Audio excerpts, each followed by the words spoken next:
Bonsoir mesdames, bonsoir messieurs, bonsoir les enfants. Le spectacle que vous allez voir représente le Morbihan en guerre, avec des faits historiques.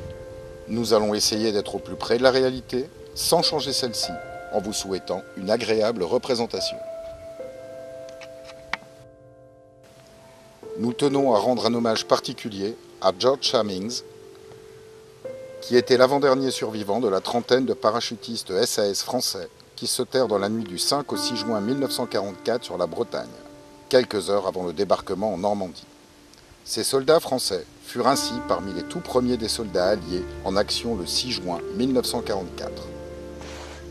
Né le 27 décembre 1921 à Madagascar, George Chamings avait rejoint la France libre en janvier 1943, puis les parachutistes SAS français.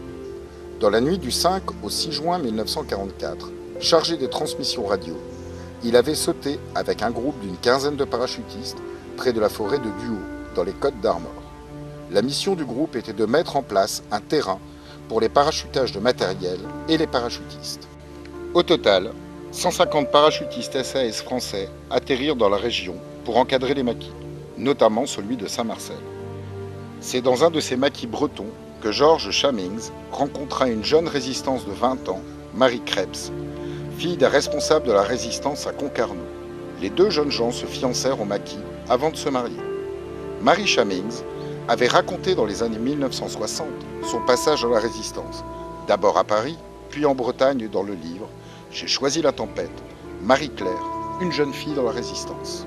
Il resterait moins d'une vingtaine de survivants sur le millier de parachutistes SAS de la France libre. L'épopée de ces parachutistes d'élite avait été racontée par Joseph Kessel dans Le Bataillon du Ciel, adapté au cinéma en 1947.